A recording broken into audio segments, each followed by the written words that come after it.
Hey everyone, I'm Leda and this is the Visit podcast. And as you can tell, this episode is going to be a little different. For the first time, now in the end of 2024, we're going to look back and revisit all the episodes that happened this year. Our guests shared some incredible stories, and here are their most memorable moments.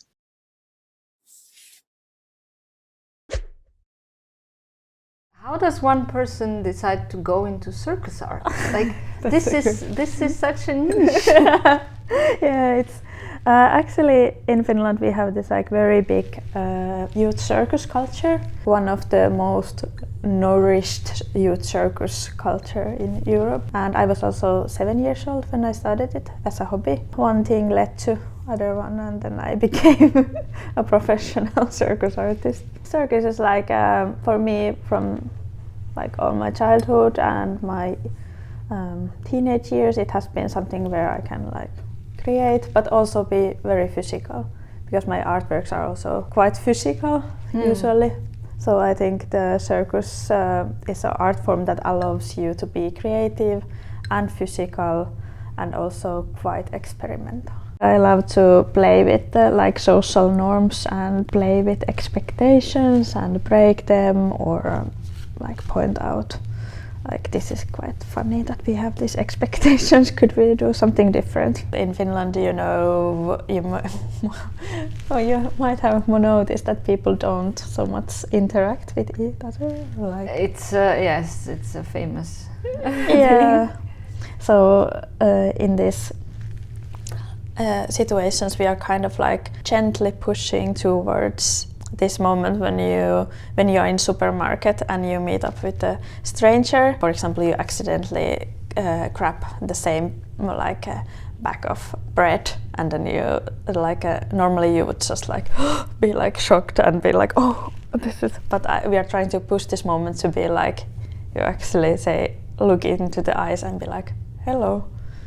So and you're doing this on purpose with people? Yeah, so that we are trying to like trigger people to be more active and also not to be afraid of mistakes, and also to be a little bit light-hearted and laugh. Usually I am doing this kind of site-specific exhibitions. I'm trying to create this kind of work that is dealing with the space that where the works are exhibited, and also I'm trying to have the viewer kind of see the space in a different light. These different connections between the works and between the space. And usually my work is very abstract. Of course, I have this other points in my work also, but I guess it is all connected to this idea, how are we perceiving space and things in it. But also when I'm doing these individual pieces, there are like always some ideas that they are not just only site specific, but they also have some other idea in them too. For example, I can have like painting that has like 2 colors in them, and it's about how the colors have the borderline in between them and how they are interacting with one another. What happens in those kind of paintings is that because when the colors have the same amount of light, either one of those colors is not lighter or darker than the other. The border between them starts to like move a little bit, like a flickering or something in your eye, like, you know, it's about the reality effect. Actually. Yeah, reality and how we are perceiving things like colors. As a kid, I was swimming and drawing. Swimming and drawing. And eating tomato salad. very yes, that's like oh, yeah. Then what my mother always reminds me of, that I was always changing the place of furniture in my room or painting the walls. I was always organizing. I kind of go to a space and find the most unconventional way of putting it, and then I look at it and this doesn't work. I mean, this is not practical. And then okay, we'll put this this like really regularly, and then I'm like, oh my god, what a peace of mind, like when things are like settled. But my things are nomadic. My sculptures are made to be, you know, like my works can be moved. And yeah, I saw on your website this nomadic art thing. I wanted to ask you. Yeah. What is nomadic art? For me, nomadic art is changing, and I mean changing of place, of state, of mental state. It's maybe 2019 when I started my studies. I left in painting. I left the stretchers, so I kind of started making paintings without stretchers. It's moving, and it can go to any kind of space. And is it changing over time as well, or yes, yeah. exactly. Sorry, hard to explain. Yeah, I let the environment work on the works. So I kind of, when I say that I work with the environment, it doesn't mean that I describe it, or I just let things happen to them and then see what happens, and then I maybe continue them. We're looking at work. I mean, part of the work which is not finished yet. It has been outdoors for 2 years, and the air made this. It's a painting, a striped painting. So you can hardly see it anymore, but it's done with air, just air. I'm like a forever student. I love studying. Yeah, I was just going to ask, what makes a person do a second master's? Yeah, I love the university. I think everybody should be like, it should be mandatory for everybody to be in the university for like 10 years and just, you know, float around and like do all these interesting courses that they have. It would be so good. Okay, not mandatory. Disclaimer. Disclaimer again. It's not trash, it's art. Trash is in the eye of the beholder. Yes, trash is in the brain of the thinker. You also have some works with pasta. Yes. At some point. Yes, there's some also here, but yes, I used to work a lot with pasta, like dry pasta and hot glue, and I would like glue these bigger shapes out of these tiny small dry pasta pieces, and I've been doing that for years. And then for some reason, I mean, I always discard it. I'm like, oh my god, this again, this is so stupid. And then I stop doing it, and then it just creeps in again. Like it's this perpetual circle. Yeah, what is it in pasta that is so appealing? I have been trying to like put my finger on it, but I don't know. It's like I do use a lot of food in my artworks, like also as a theme and as a material or like an image. And these really like pop kitschy kind of foods like hamburgers or pasta. And it's also like, it's kind of like a comfort food, and it's really universal. Like everybody has some experience, you could say, with pasta. Serendipity is a really big like tool for me also, or like chance. And I often work so that I break the pieces I've previously done, and then I combine like pieces of them together and then like see what happens. There's something interesting in that kind of moment where something is going to happen, but it's not happened yet. And then I find it's like in the materials. There's something like these tensions between the things create some like interesting glitches.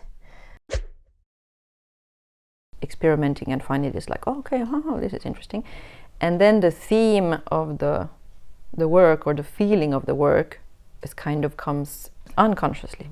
Yeah, well, I think that's the artistic process for most artists, that you do all kinds of stuff and it's also accidentally things happen. If the accident that happens has some kind of like meaning or emotional potency, or how to say, then it becomes a work. Usually then the theme that I subconsciously work with is the passing of time and change as this kind of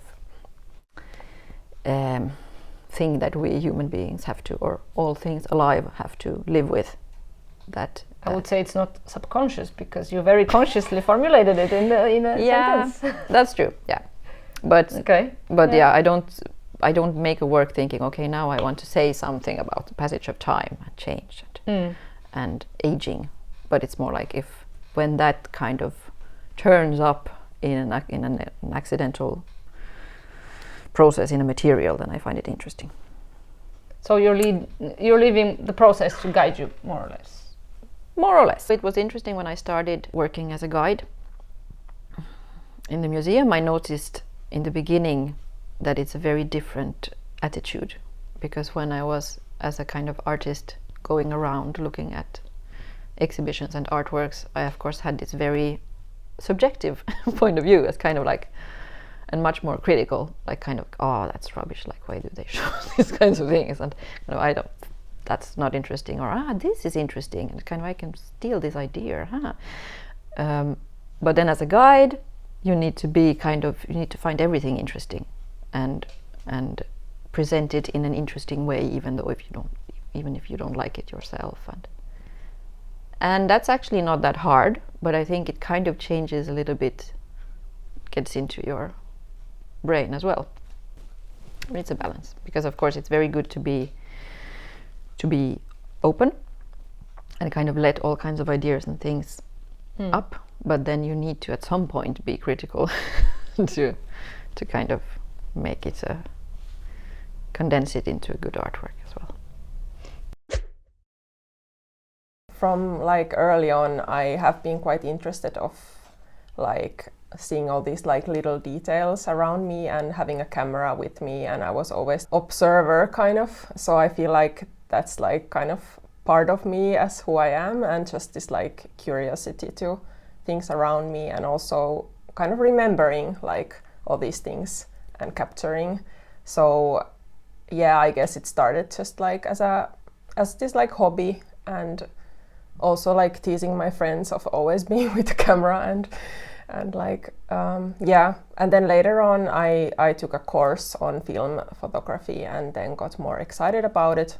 But then there was a period of time that I didn't really know what I wanted to do, so it kind of came a bit later on, the art part. I was a bit confused at what do I want to do with life, and also like getting these mixed messages because my family was not very like encouraging to art, and more like that get a proper profession. But I was also having a bit this like existential teenage, like this resistance to it, that like no, I will do exactly that I was interested in like philosophy and like writing and aesthetics. I guess for some people they kind of grow out of it and then go back to photography, just go through some kind of process of like what is photography and why is it meaningful for them and not some other form of art. I guess for me I more like drifted towards moving image, or I had this like feeling that it could be something more for me, but I'm also doing photography every now and then. I feel like there is like both, there is this kind of silliness or lightness, but also some kind of like contemplative part or like wider themes. Mostly they revolve around like just like living and being a creature and sharing that experience, and kind of like more from the point of view of like coexistence. For maybe 2 years now, I've been focusing on self-portraits. I think it comes from this very existential question of who am I? And I guess probably Korean culture and both my parents' religion, that my parents are very serious Buddhist. So they talk a lot about why we are here. And why we are here is because we were in the past something else. Mm-hmm. And whatever I do, they're always like warning me. You're not gonna have good karma. You need to build more good karma. So whatever I do is gonna affect my next self. Yeah. So then it's like, why am I here? Am I just a bridge to like, or you're not very special? And in Buddhism, they say your identity is like fractional. So, and very decentralized, wherein I think Western religions, it's about you. God created you. You're important. Like you're loved. Yeah. So I was like, And like it really came to this idea of like, why am I me? How does it feel to be someone else? Can I be not me in a way? Like, how do I escape myself? But then there's this body that I cannot really get rid of. So I think self-portraits came from a very direct approach of like, let's try some self-portraits. And I always liked the genre. And then it kind of expanded this whole idea of like multiverse and maybe some quantum physics, a lot of religion, philosophy. So it's a very broad subject, but I think it's better because I'm confining myself to self-portraits. So when the concept is so broad and I have one way to approach it, it's more manageable. I am actually based just on the road at the moment.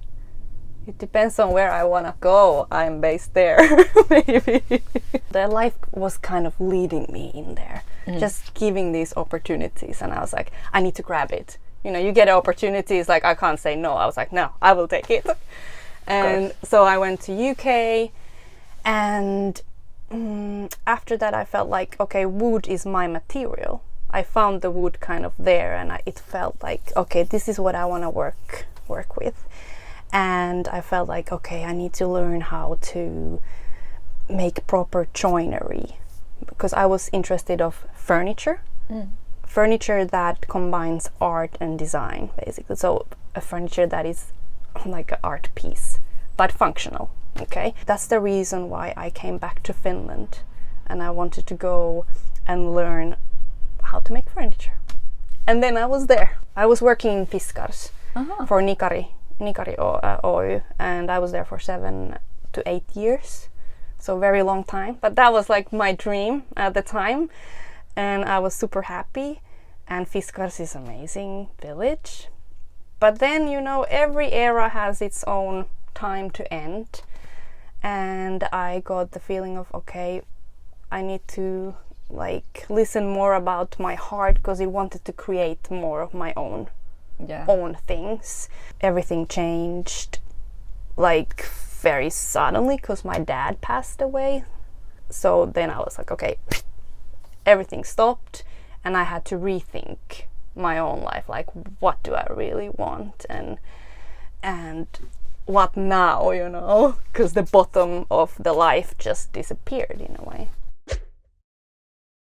When we graduated, it was also like that no one was waiting for us to graduate, or no one was waiting for us to be part of the art scene somehow, that you kind of, that it felt nice to have some kind of agency, I guess, to do something. We had this interest towards environmental issues, and I think at the time it was still not almost at all part of the art school teaching, or I think, of course, there's all the time like artists who've been dealing with these things, but it wasn't discussed. Also, there was this very like strong feeling of that we have these like very difficult problems, and that they will not be solved. Like we will stay with the problems for the rest of our lives. That this kind of a place where one could somehow think about them together would be great. Like not to have like a project that starts and stops, but something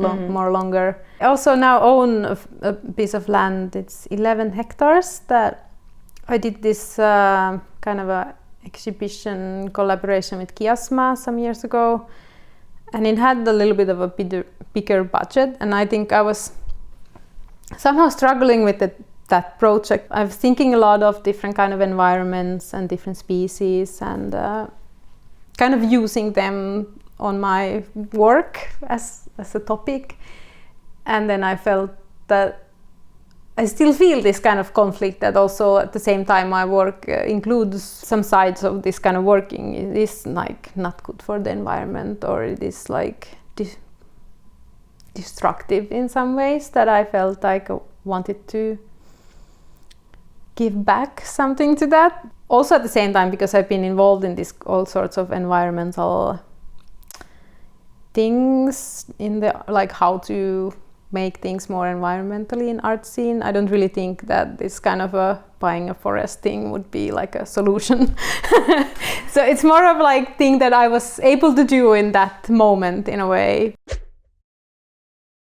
I think that idea of collecting with camera, for example, or taking pictures, and that being a kind of act of collecting and rearranging and making sense of the world around you by observing, comes from photography. Those things are still very much in my practice when it comes down to collecting objects and arranging them and then displaying them. Because there's something to do with photography that's about collecting moments in its core, I think. At least for me, it was always like interesting to go with my camera. You collect certain moments, you make arrangements, right? Like if you put two pictures on top of each other, it's different than putting them next to each other. Are they this way around, or composition itself is arranging already? Yes. Yeah. So in its most essence sense, I mean, you advance from those very basic principles from photography quite quickly, but actually they are like, for me, maybe the more interesting things, these kind of collecting moments and archiving, and then working from your archives, whatever. Now I build archives by taking pictures as one method, but it can be collecting little poles from forests. That can be collecting and archiving, collecting the same thing over and over again. And then you get, that's the thing about collections, I think, is like you start noticing the individual pieces better when you have variations of the same thing, when you can kind of compare. As a kid, like my parents encouraged me to like engage in these kind of stuff like painting and drawing, not like any kind of a push into visual arts necessarily, but just like being creative as a hobby. I've been doing that kind of stuff. And did they say oops when you went professionally towards? I think they went totally went like oops, that was a mistake. Oh. And now they're even more terrified when I studied painting originally. I think that was like a bit easier to take than me moving on to making stuff on the computer. I guess it kind of clicked that I was able to do with the 3D animation many things that I wouldn't be able to achieve with, for example, doing more like traditional film. I think I usually find myself working around some kind of thematic that deals with digitalization or kind of digital themes at large, like from a very like subjective point of view. A lot of my practice, all the thematics are about being intrigued by these sort of issues and trying to think about them creatively, so that I'm not necessarily looking for answers, but I just kind of want to maybe, for example, find untypical kind of an insight into those issues that might be different from like the mainstream kind of a view. Yeah, I had 17 synthesizers loaned from people, so they weren't my own, thankfully. But I made a few posts on Facebook about wanting to loan synthesizers for an exhibition, and people were very forward and very surprisingly like eager to just loan their synthesizers for the duration. Yeah, it was super nice, and met a lot of nice people and got to talk a little bit about synths, which is always nice.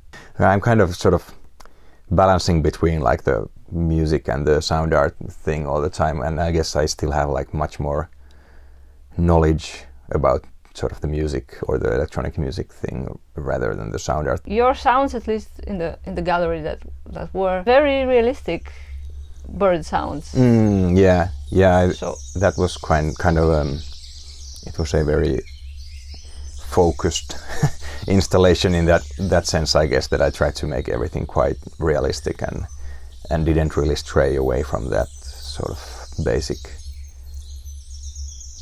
principle, whereas before I've been making more things that are kind of on the verge of being realistic, and then they kind of transform into clearly electronic sounds and vice versa. I used to be like a very big music addict, I guess. Like I spent my teenage years very much just listening to different sorts of music, and part of it was electronic, and most of it was sort of band driven music. But I guess I was always drawn more into electronic sounds maybe than the instrumental sounds. Like, I mean, I love guitars and drums and everything, but there's something about like the otherworldly nature of like electronic sounds, where they're not, they don't remind you of anything that's, you know, exists in the real world, I guess, which is something I was always drawn to. It's really difficult to write, but I do enjoy it, and I feel like that it's a medium where I can put all my thoughts into, which usually cannot fit in when I'm working spatially, for example. With photography, there's always this friction when you're looking at the picture, that you tend to want to look at what there is in the picture, and then if there's an object that is recognizable, then you think that, oh, it's a photograph of an apple tree. But maybe actually the one who has put the photograph on the wall has other thoughts about that image and wants to convey also some other feelings through it. The verisimilitude that is always connected to a photograph somehow is disturbing the viewing moment, in my opinion, due to this fact that it looks often how we see with our eyes. Then the materiality has not been in such a big focus in photographic art field. And I think that when I came into this, when I started working in this field, I was really puzzled about the materiality and the content. I don't know, I was often a little bit disappointed in the photography exhibitions, because I felt like that the spatial experience or the materials were not something that I felt that were connected with the content of the work. And then I had the same problem with myself, like if I wanted to put a picture on the wall, how should I do it? I remember this time in high school when the teacher was, I think it was the English class, and then the teacher was asking like what everybody would do. And I'm coming from the up north from Finland, like from the countryside, and then I was the only one who said that would like to go to like away from this town. And that was the moment I realized that yeah, it's actually possible and not everybody's doing the same somehow. I was playing a lot of music with like there was a band, and we were pretty active with also gigging and doing like recordings and stuff like that. And then at the same time I started to do the photography. That was the time that I kind of realized that actually I could do something like this instead of to study to become a teacher, which is kind of funny that I'm actually doing a little bit of teaching today in art schools, somehow photography related stuff, but and I like it also, but I still consider it's kind of a side hustle. There's a lot of human figures in my pictures, but by the time it has all the time kind of developed into this more and more abstract, more and more kind of, I would say kind of simplified, but then at the same time when the image kind of simplifies itself, the things that still kind of stays in the picture become kind of bigger. But I'm really fascinated by this idea to to simplify this frame, like what's in the picture, so much that I could kind of get rid of all the, somehow all the surroundings, like kind of to have only some kind of core elements in the pictures.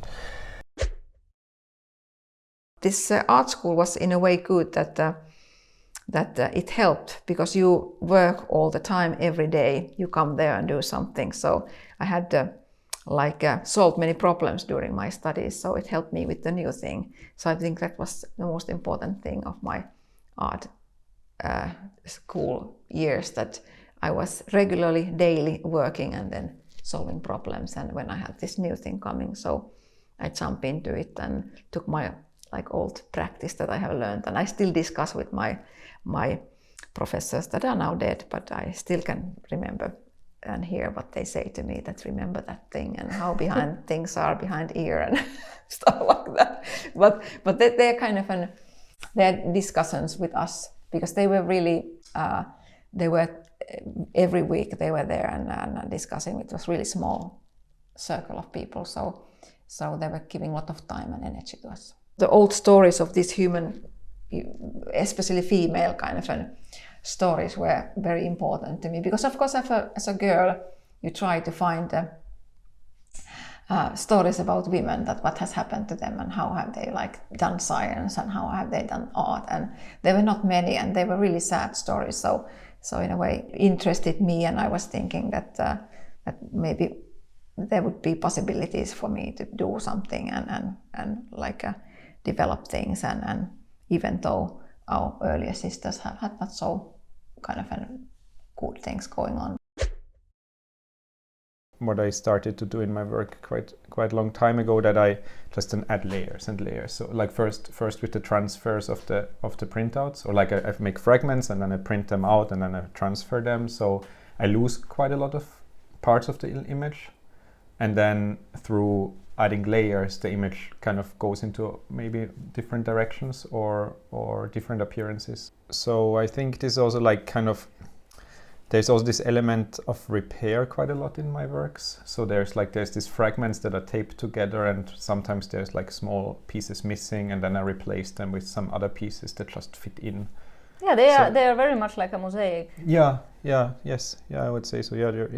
There's just added fragments, and I think fragments and layers. Yes, the element in my work where I play with, or quite interested in art history and longer time periods, and then there's a lot of these monumentalities that have there, but also they dissolve, they disappear, they kind of there's then fragments left, of course, or there's hints of that they have been, but well, as we know, there's quite evolved cultures have been just eradicated or disappeared, and no one really knows why. And then there's this kind of leftovers of fragments of the big monumental works, but partially the daily stuff just disappeared. And I think these are elements that I'm very much interested in my work, to have these different time scales in my work, so that I can build something monumental, but it can also disappear quite quickly. And at the same time, on the other hand, this image making or this use of photography, because I remember, as long as I remember that I took photos.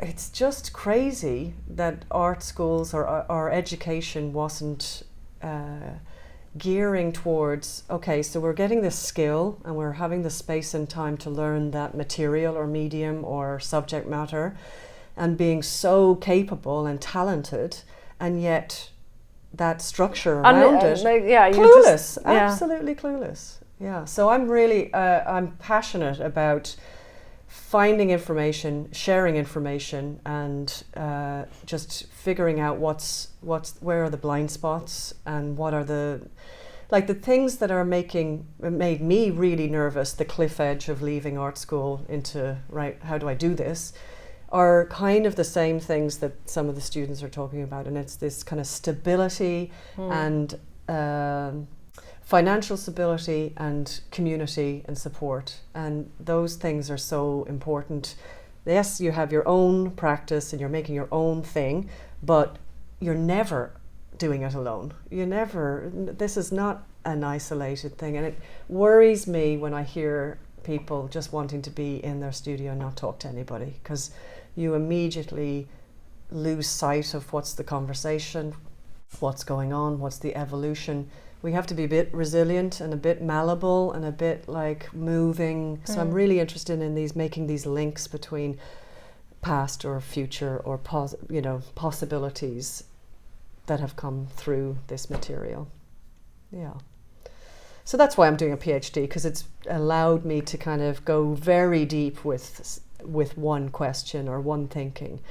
That's very clear in like it's glass plus photo, but within that there's a minefield, a whole world to potentially explore.